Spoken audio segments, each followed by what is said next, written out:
Hello and welcome to That's the Way It Was, a program that looks back at the history of rugby league. And in this episode, well, we've recently witnessed a fantastic game of rugby league between the Newtown Jets and the Burleigh Bears, a match to decide the Australian state champions between the winners of the New South Wales Cup and the winners of the Queensland Cup. But the genesis of this new competition had its roots a long time ago. Back in 1963, the New South Wales Rugby League established what was called the inter-district competition. Why was this competition started? Why did it come to an end? Only to re-emerge many years later. Well, to help answer some of these questions, we're going to speak to rugby league historian Terry Williams, who's the author of Out of the Blue, a history of the Newtown Rugby League. Terry, welcome to That's the Way It Was. G'day, Rob. Okay, Terry, 1963, the New South Wales Rugby League starts a competition called the Inter-District Competition. Why was this competition started? I think you have to take a step back, actually. You look at the whole post-war boom in Australia and in Sydney. Yeah. You had, money. You had a lot of people coming into the country and obviously a huge migrant influx. And then the growth of suburbs because, car ownership and those, et cetera, those statistics start to rise. So there's a higher standard of living across after the Second World War had wiped out the effects of the Depression pretty much.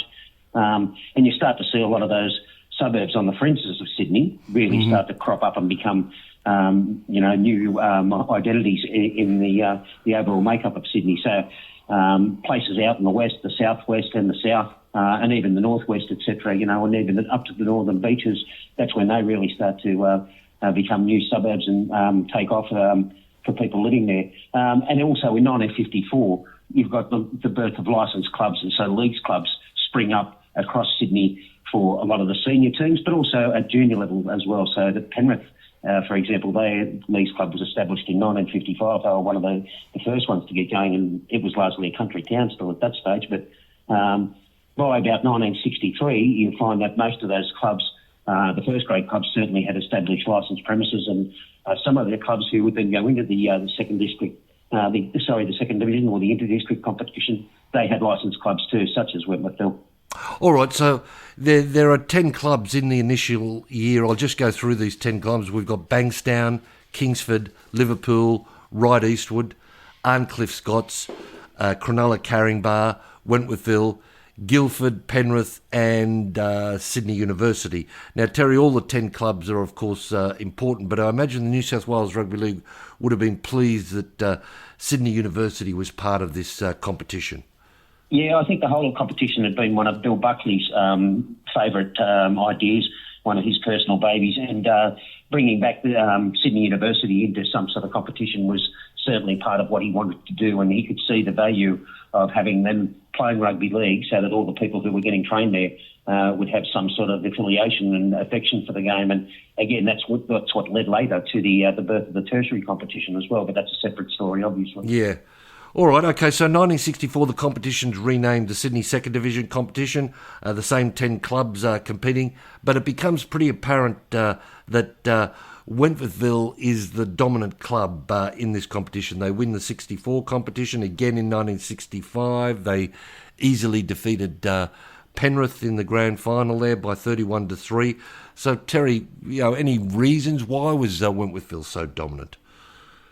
I think they had the balance right, particularly they were very fortunate in getting the quality of Lewis Jones to the club. I mean, he just seems to have made an enormous difference. Everyone you speak to who was playing at the time or involved at the time with any of the clubs just singles out him as being the dominant factor in the run of success, because he was obviously a very smart man, a dual international, so he was a wonderful player.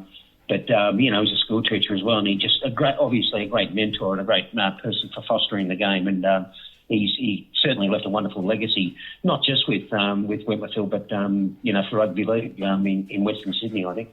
Okay, so now we come to 1966, and Terry, I'm just interested to know, when the New South Wales Rugby League established this competition, was it always the goal to promote teams from the second division up to the first division, or was this just an idea that develops as the I think it does. Yeah, I don't think that was one of the overall intentions at the start. It was obviously wait and see how it goes. And again, maybe Buckley did have that in his head, but he'd obviously had the full support and cooperation of the management committee. But I think obviously within a couple of years, you could see that the clubs there were growing and they were flourishing. Because there was that new competition for them. Some of them competed in the 1964 State Cup competition, which was held, as a knockout thing. Yes. With Newcastle as well. And you can see that some of the areas outside of Sydney, like Central Coast, they were talking about trying to put a team into the second division. That's sort of that early stage as well in the 60s. So, I think certainly by 66, the notion that, some of those clubs were ready to step up was widely accepted. All right, because Penrith win the grand final in 1966. They defeat Wentworthville by 9-7, although it's a hotly disputed contest there. There's a lot of controversy about the winning try scored by the Penrith winger, Bob Landers. But he scored that try in the first half. It was 7-3 at half-time, and Penrith got 3 penalty goals in the second half. So, it wasn't like a last-minute try off a man from more forward pass or something to win. So the facts don't always measure up with some of the we was done stories. But the whole decision to not admit Wentworthville when they were clearly the benchmark club in the competition, that would have obviously got them offside, and you can understand why. Well, in fact, Terry, the decision is made on July the 4th, 1966. I'll just read out some of the newspaper coverage of this night, and I'll get you to give us your thoughts, because at this meeting, Cronulla have voted in unanimously. All right, it's a unanimous decision to admit Cronulla. Now, the New South Wales Rugby League had established a committee to investigate the issue of promotion, and this committee recommends that Cronulla and Wentworthville be promoted. However, the delegate for Parramatta, the club's treasurer, Jack Argent, puts forward a case for the Penrith club to be included.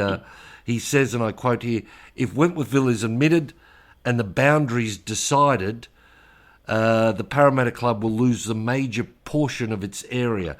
So he's obviously referring there to the Junior Rugby League boundaries. What follows is described as several hours of heated debate. Some of the delegates have concerns about the ability of the new clubs to be able to compete in the First Division.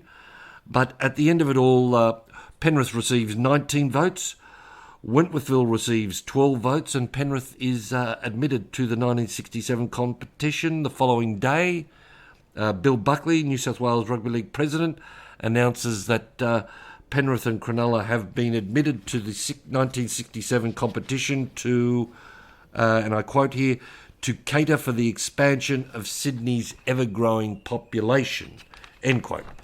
What we've got the same day, the Penrith Club Secretary, Merv Cartwright, announces, and I'm quoting here again, money would not be a problem to get the players they wanted.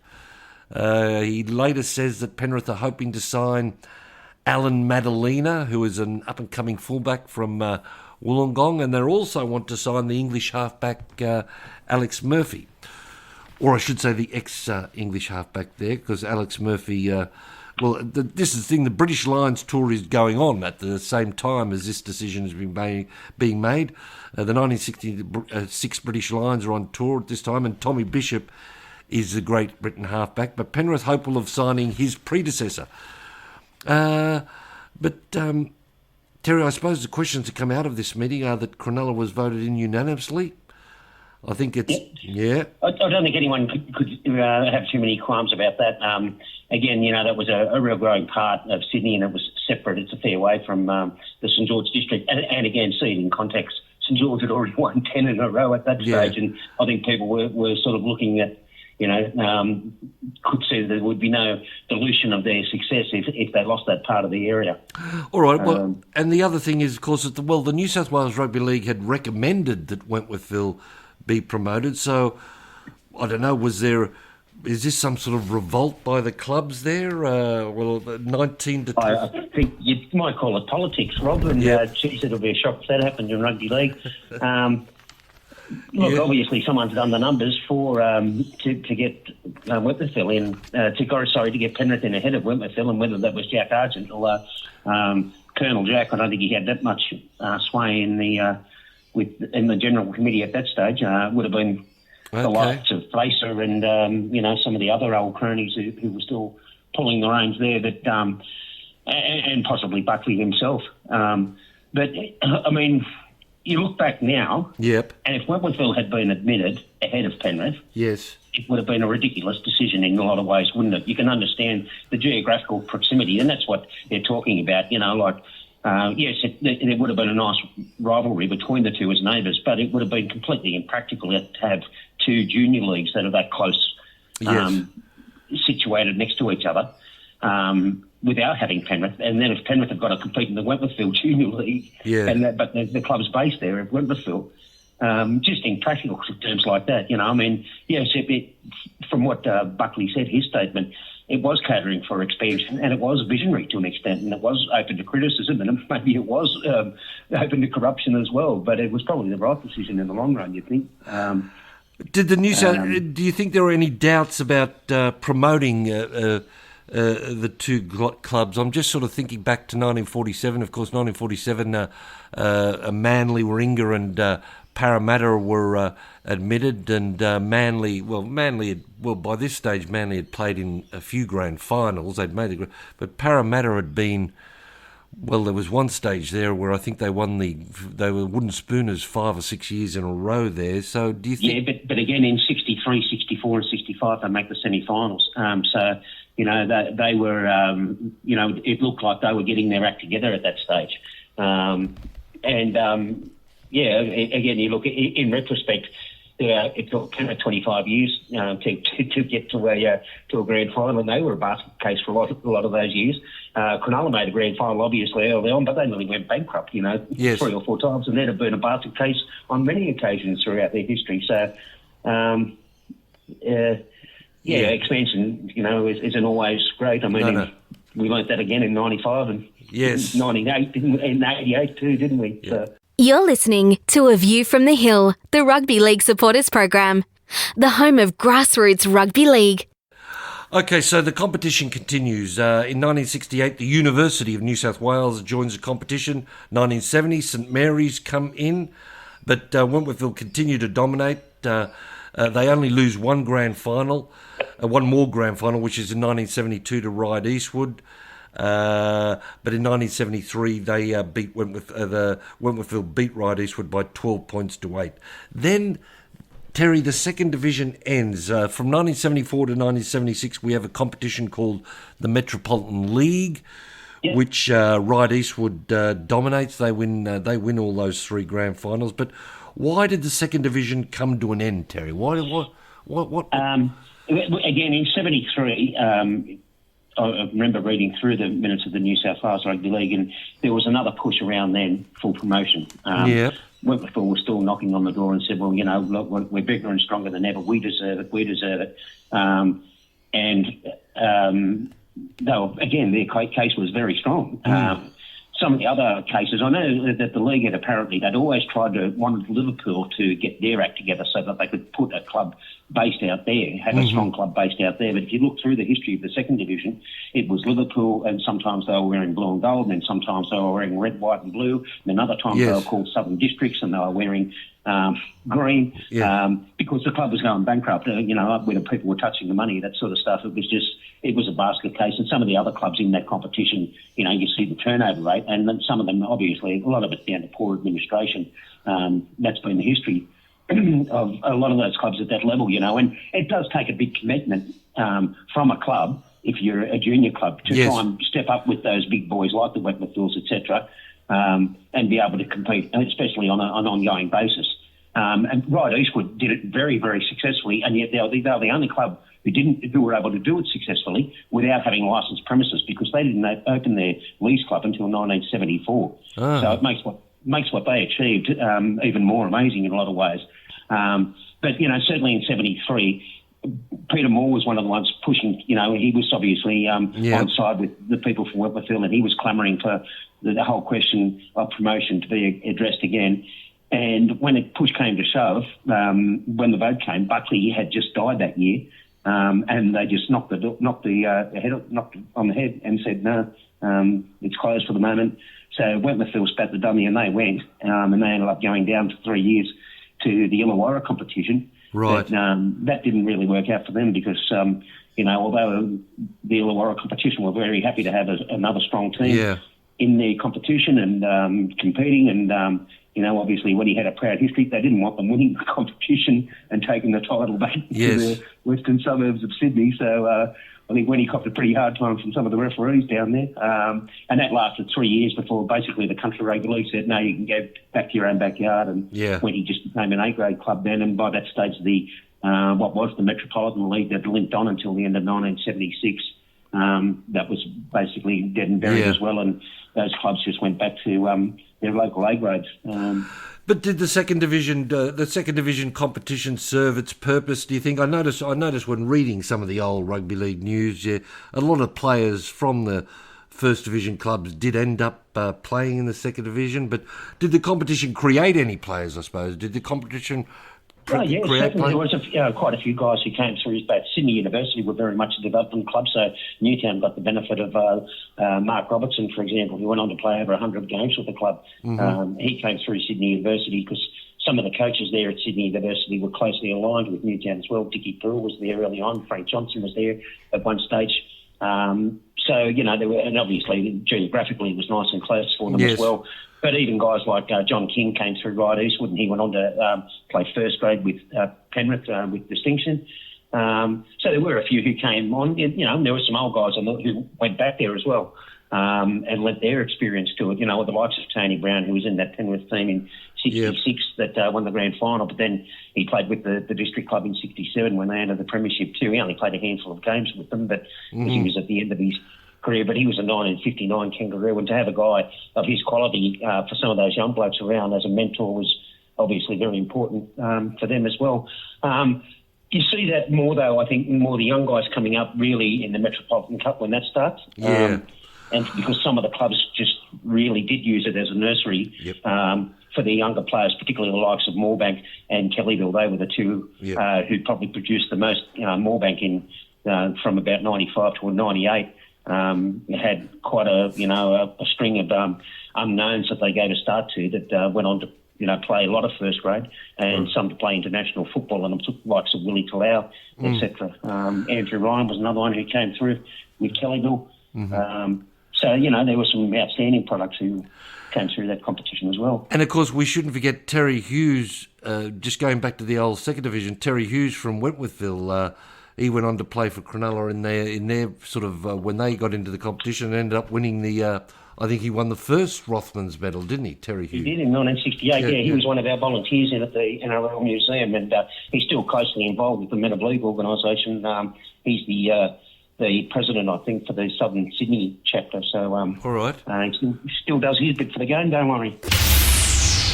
You're listening to Rugby League, That's the Way It Was, with your host Robert Corra and special guest Terry Williams. All right, so we have a period there of limbo until 1990 when the New South Wales Rugby League establishes the Metropolitan Cup.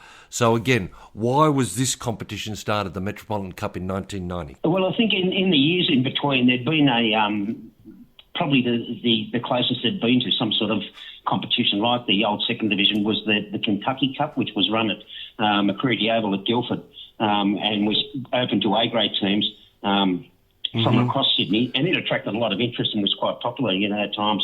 And I think on the basis of that, particularly in the Parramatta Junior League, some of the clubs there were just too strong for the clubs that were completely amateur. And again, you've got the likes of Wentworthville, but you also had Guildford, Cabramatta were another strong club with a licensed premises, and Hills District, even though they didn't have a licensed premises, they had a steady stream of revenue because they ran their own touch football competition. So, and we're a very big club, So, there was the wherewithal for it to get started and the drive, and they only needed, obviously, when Right Eastwood came on board, we had 5, and you're close to getting a competition up and going.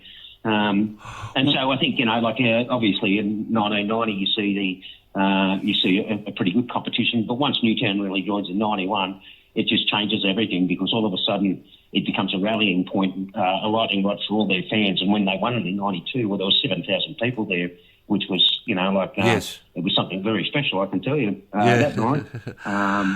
But I think that just really helped the growth of the competition. And again, when the ARL competition was developing, and teams like the Warriors and etc. were added to the competition in '95, the plan was, instead of the ARL competition to run the 3 grades, Yes. that they would only run 2 grades, and that's where the Queensland Cup had been established by then. But that Yes. would then start to fill the void in Queensland, and that you would have the Metro Cup stepping up and doing something similar in across New South Wales. That didn't eventuate, obviously, which was one of the shames of the Super League war. But we've almost got there now with Yep.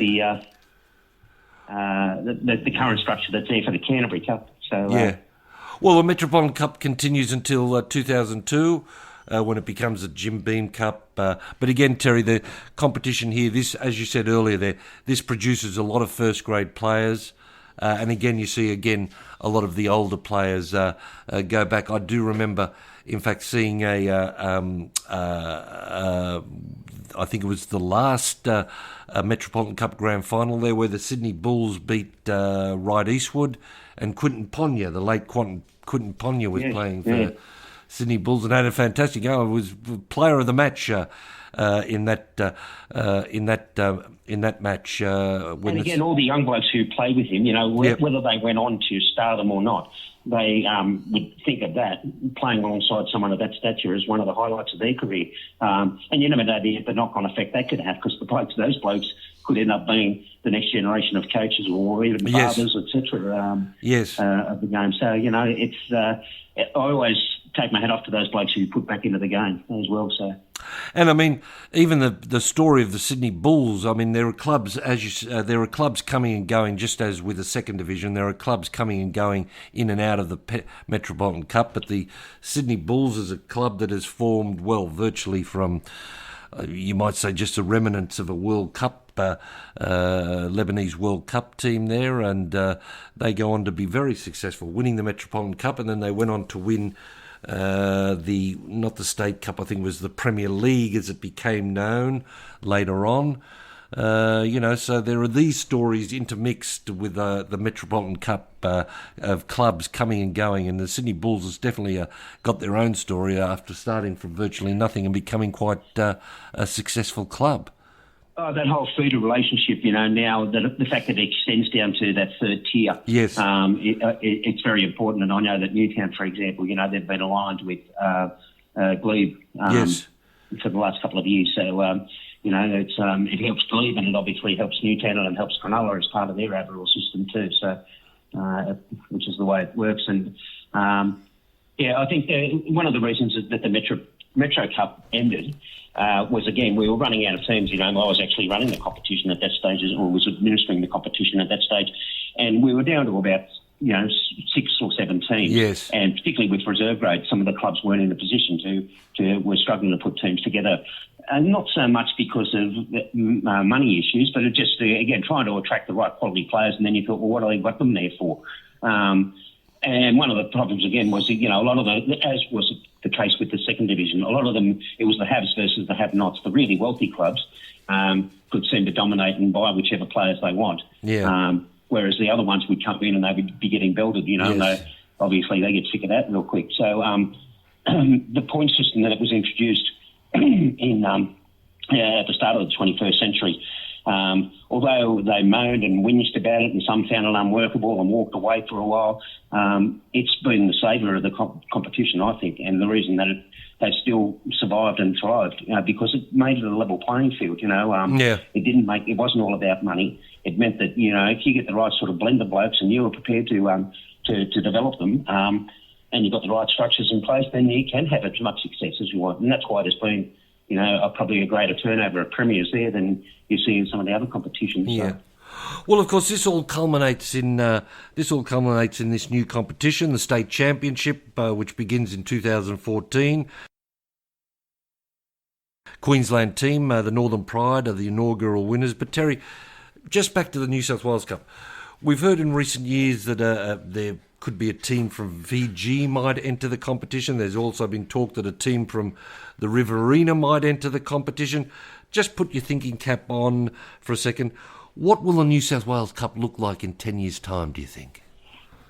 It's hard to predict. I mean, football doesn't, it evolves, but it's also influenced by society and the things that go on around it, you'd hope that the competition, the New South Wales Cup, can perhaps expand into a second division almost sort of stuff. Yes. As well, that aligns, so the Rum Massey becomes more closely aligned with it. And with the feeder relationship, it's hard to have promotion and relegation, but yes. Some of the regional areas, where competitions are struggling, they might be able to sustain one team playing at a higher level rather than, them just lining up, as I said, and was the case in some of the other ones where you've got one team that dominates the competition, whether that's Group 4, 6, 12, 152 or whatever. All right. Okay, well, thanks very much, Terry. That's the way it was, the history of the Sydney Second Division. My name's Rob Corra. On behalf of Terry Williams, this show is produced by Tony Peterson. Until next time, may the force be with you. Okay, thanks very much, Terry. Okay, no worries, mate. Don't miss an episode of Rugby League, That's the Way It Was. You can subscribe to every episode at all the usual places, including iTunes and your podcast apps.